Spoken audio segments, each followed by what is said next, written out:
So, hope you guys doing all very good. So, in this lecture, we are going to discuss about else if ladder. So, nested else if else if statements అన్నీ కూడా నేను ముందు discuss చేస్తాను కదా. ఇప్పుడు else if ladder గురించి ఇప్పుడు discuss చేసుకుందాం. సో సింపుల్ ఇది చూడండి. ఇప్పుడు సో ఫస్ట్ అయితే నేను ఫ్లో చార్ట్ అయితే వేస్తాను ఎల్స్ ఇఫ్ ladder గురించి. మళ్ళీ తర్వాత సింటాక్స్, అలాగే ఒక ప్రోగ్రామ్తో మనం దీన్ని ఎలా చేస్తాం అనేది నేను మీకు చూపిస్తాను. Just watch it. First floor chart చూడండి. బేసికల్గా దీనికి సో లాట్ ఆఫ్ కండిషన్స్ని అయితే మనం యూస్ చేసుకోవచ్చు. ఎలాగంటే ఒక కండిషన్ ఫాల్స్ అయితే ఇంకొక కండిషన్ని మనం రాసుకోవచ్చు, ట్రూ అయ్యే స్టేట్మెంట్ని. ఇంకొక కండిషన్ ఫాల్స్ అయితే ఇంకొక స్టేట్మెంట్ని అలాగా చేసుకోవచ్చు. అది ఎలాగనేది ఒక మీకు ఫ్లో చార్ట్ ద్వారా అర్థమవుతుంది. చూడండి, ఫస్ట్ అయితే కండిషన్ తీసుకోవాలి. ఫస్ట్ కండిషన్ రాసుకోవాలి. ఒకవేళ ఇఫ్ ఇట్ ఈస్ ట్రూ అయిందనుకోండి,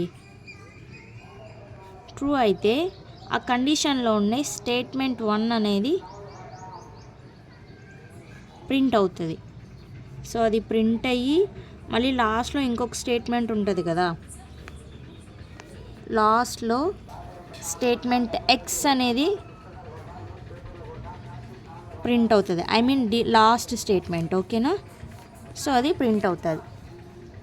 ఓకే, ఒకవేళ ఈ కండిషన్ ఫాల్స్ అయిందనుకోండి, if it is false means condition 2లోకి వెళ్తుంది. మనం రాసుకోవచ్చు ఈ కండిషన్స్ని, కండిషన్ 2లోకి వెళ్తుంది.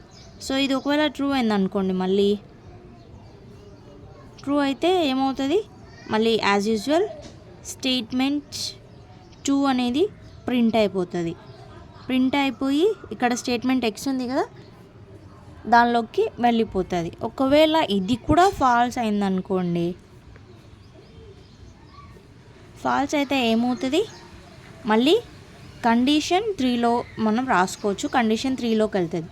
కండిషన్ 3లో whether if it is true, మళ్ళీ ట్రూ అయితే ఏమవుతుంది, స్టేట్మెంట్ 3 అనేది ప్రింట్ అవుతుంది. ఒకవేళ ఇది కూడా ఫాల్స్ అయింది అనుకుందాం, ఫాల్స్ అయితే ఇప్పుడు లాస్ట్ మనం ఇలా ఎన్ని కండిషన్స్ అయినా రాసుకోవచ్చు, మనం ఎన్నైనా రాసుకోవచ్చు. కాబట్టి నేను ఇక్కడ కండిషన్ ఎన్ అయితే నేను పెట్టేస్తున్నాను. కండిషన్ ఎన్ రాస్తాం. If it is true, true అయిందనుకోండి, ఇక్కడ ఇది రాయలేదు కదా, స్టేట్మెంట్ 3 ట్రూ అయితే ఇది స్టేట్మెంట్ ఎక్స్ ప్రింట్ అవుతుంది. ఇప్పుడు ఇక్కడ కండిషన్ ఎన్ ట్రూ అయితే స్టేట్మెంట్ ఎన్ అనేది ప్రింట్ అవుతుంది. మళ్ళీ అది ఏమవుతుంది, ఇక్కడ స్టేట్మెంట్ ఎక్స్లో కూడా లాస్ట్లో ప్రింట్ అవుతుంది. ఒకవేళ కండిషన్ ఎన్ అనేది ఫాల్స్ అయిందంటే ఇప్పుడు ఏమవుతుంది, కండిషన్ ఎన్కి ఒక డిఫాల్ట్ స్టేట్మెంట్ అనేది ఉంటుంది కదా. సో డిఫాల్ట్ స్టేట్మెంట్ అనేది ప్రింట్ అవుతుంది. ప్రింట్ అయిన తర్వాత మళ్ళీ లాస్ట్లో ఇది కూడా ఏమవుతుంది, స్టేట్మెంట్ ఎక్స్ని ప్రింట్ చేస్తుంది.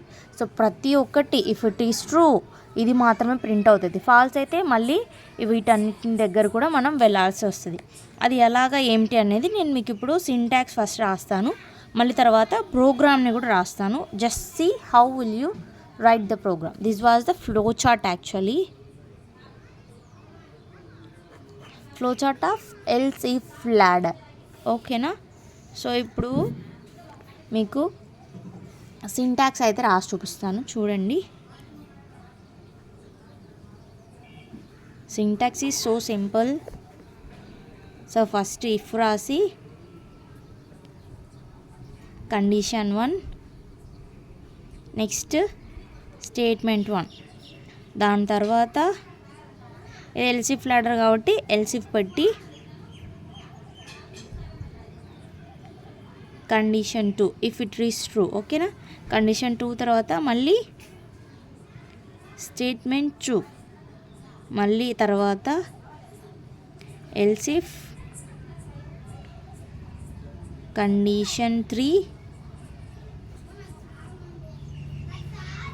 స్టేట్మెంట్ 3, ఓకేనా. So condition 3 or statement 3. దాని తర్వాత డిఫాల్ట్ స్టేట్మెంట్స్ అదే నార్మల్ కండిషన్ n వరకు రాసుకోవచ్చు కదా. ఎల్స్ ఇఫ్ కండిషన్ n, మళ్ళీ తర్వాత ఇక్కడ మనము స్టేట్మెంట్ n అనేది ప్రింట్ చేసుకోవచ్చు. ఓకేనా. దాని తర్వాత if it is all false అయితే ఏమవుతుంది, అన్ని ఫాల్స్ అయితే ఇప్పుడు మళ్ళీ ఎల్స్ స్టేట్మెంట్ తీసుకొని ఇప్పుడు ఏమవుతుంది, అది డిఫాల్ట్ స్టేట్మెంట్స్ని ప్రింట్ చేస్తుంది. ప్రింట్ చేసిన తర్వాత ఇప్పుడు మనకి ఏమవుతుంది, స్టేట్మెంట్ ఎక్స్ అనేది ప్రింట్ అవుతుంది. So whether if it is all false అయితే మనకు ఈ లాస్ట్లో ఉన్నాయి కదా ఈ కండిషన్స్ అనేవి మనకు ప్రింట్ అవుతాయి. ఒకవేళ ట్రూ అయింది అనుకోండి ఒకటొకటి అప్పుడు మనకు లాస్ట్లో కూడా ప్రింట్ అవుతుంది if it is true. So let's see with the example of program. Okay. So normal మీకు ప్రోగ్రామ్ అంతా కూడా తెలుసు కాబట్టి నేను జస్ట్ మెయిన్ ఫంక్షన్ రాసి ఎక్స్ప్లెయిన్ చేస్తాను. సీ దేర్ ఇంట్ మెయిన్ రాయాలి. ఫస్ట్ ఇంట్ మెయిన్ రాసిన తర్వాత మీకు ఇంక్లూడ్ హ్యాష్ ఇంక్లూడ్ అవన్నీ కూడా తెలుసు కదా మీకు, అవి మీరే రాయండి. సో నెక్స్ట్ నేను మార్క్స్ కావాలి నాకు. సో మార్క్స్ అనేది ఏం చేశాను, నేను ఇక్కడ డిక్లేర్ చేశాను. డిక్లేర్ చేసిన తర్వాత ప్రింట్ఎఫ్ స్టేట్మెంట్స్లో ఎంటర్ మార్క్స్ని ఎంటర్ చేయమని చెప్పాను. సో అది మనకు స్కాన్ఎఫ్ ఫంక్షన్లో కావాలి కదా ఏం తీసుకుంటున్నాం అనేసి. నంబర్స్ నేను ఇక్కడే ఇవ్వకోకుండా స్కాన్ఎఫ్ ఫంక్షన్లో మనము లాస్ట్లో ఇచ్చేటట్టు తీసుకున్నాను నేను అడ్రస్ ఇచ్చి. సో స్కాన్ఎఫ్ ఫంక్షన్ గురించి కూడా నేను మీకు అయితే డిస్కస్ చేశాను. అదొకసారి let's check in another video previous వీడియోస్లో నేను చెప్పాను కదా, అక్కడ మీరు చెక్ చేసుకోవచ్చు. ఇప్పుడు నేను కండిషన్ రాస్తాను. ఫస్ట్ ఇఫ్ కండిషన్ రాయాలి ఏ దానికైనా. If marks greater than 80, marks వచ్చి గ్రేటర్ దాన్ 80 అయినప్పుడు నాకేం ప్రింట్ అవ్వాలి, print of grade is A. ఓకేనా, ఇది నాకు ప్రింట్ అవ్వాలి. /n పెడతాను. ఓకేనా. ఇప్పుడు నెక్స్ట్ ఎల్స్ ఇఫ్ రాస్తాను. ఎల్స్ ఇఫ్ రాసి మార్క్స్ గ్రేటర్ దాన్ 70 కంటే ఎక్కువ ఉంటే ఏం ప్రింట్ అవ్వాలి నాకు, print of grade is B. ఓకేనా, లైక్ దట్ ప్రింట్ కావాలి. Next else if marks greater than 60 కంటే ఎక్కువ ఉంటే అప్పుడు ఏం కావాలి, print of grade is C. ఓకేనా, ఇలా నాకు ప్రింట్ కావాలని అనుకుంటున్నాను. ఇప్పుడు ఎల్స్ రాసి లాస్ట్ ఇంకా స్టేట్మెంట్ అయితే నేను ఇచ్చేస్తాను, default statement. So D grade, ఒకవేళ ఏది కూడా రైట్ కాకపోతే డి గ్రేడ్ ప్రింట్ అవుతుంది. దాని తర్వాత ఇంకా లాస్ట్ స్టేట్మెంట్ ఎక్స్ అన్నాను కదా, ఆ statement X end of program. ఓకేనా. So like that we need to write. రాసేసాను కదా. ముందు నేను మీకు ప్రింట్ ఆఫ్ స్టేట్మెంట్స్లో పారాంథసిస్ అవన్నీ పెట్టాను. సో ఇక్కడ పారాంథసిస్ ఎందుకు యూజ్ చేయలేదంటే, ఒక ప్రింట్ ఆఫ్ స్టేట్మెంట్ కంటే ఇంకా మిగిలిన ప్రింట్ ఆఫ్ స్టేట్మెంట్స్ ఎక్కువ ఉంటే అప్పుడు మనం ఏం చేస్తామంటే పారాంథసిస్ యూజ్ చేయొచ్చు. ఇక్కడ ప్రింట్ ఆఫ్ స్టేట్మెంట్ ఒకటే ఉంది. So we don't need to right parenthesis. ఇంకొక ప్రింట్ ఆఫ్ స్టేట్మెంట్ ఉంటే అప్పుడు మనము ఇఫ్ కండిషన్ కోసమే అని సపరేట్గా పారాంథసిస్ రాయాల్సింది వస్తుంది. ఓకేనా. ఇక్కడ నేను మీకు అవుట్పుట్ అయితే రాస్తాను, చూడండి. Let's see carefully what the output will come. First enter marks అని రాస్తాను. ఎంటర్ మార్క్స్ వచ్చేసి నేనేం చేస్తాను, 80 అని రాస్తాను. 80 అని అయినప్పుడు ఏమవుతుంది, ఫాల్స్. ఇది ఫాల్స్ కదా, ఎందుకంటే మార్క్స్ 80 కంటే ఎక్కువ రావాలి. బట్ నేనేం చేశాను, 80నే రాశాను. అప్పుడు ఏమవుతుంది, ఫస్ట్ స్టేట్మెంట్ ఫాల్స్ అయింది.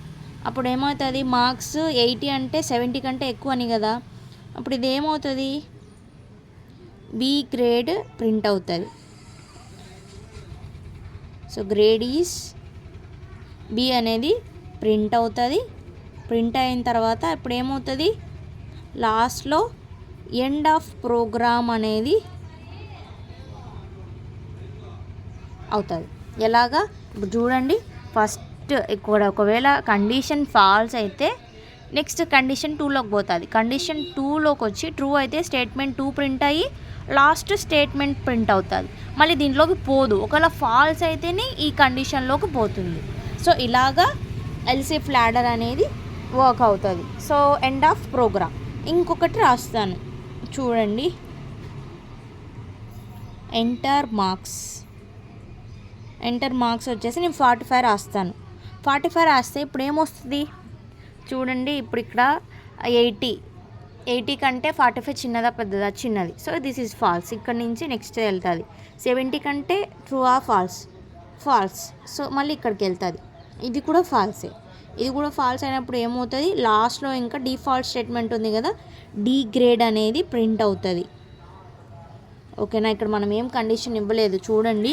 కండిషన్ ఒకవేళ ఎన్ కూడా ఫాల్స్ అయితే డిఫాల్ట్ స్టేట్మెంట్ అనేది ప్రింట్ అవుతుంది. ఆ డిఫాల్ట్ స్టేట్మెంట్ ఏంటి ఇక్కడ, D grade.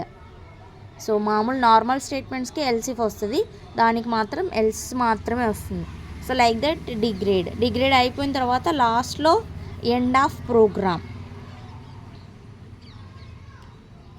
Programme like that we need to write. ఓకేనా.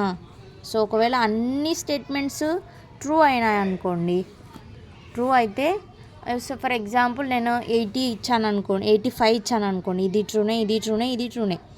సో అన్నీ కూడా ప్రింట్ అవుతాయి. Grade is A, grade is B, grade is C and D end of program. So like that it will print. ఓకేనా.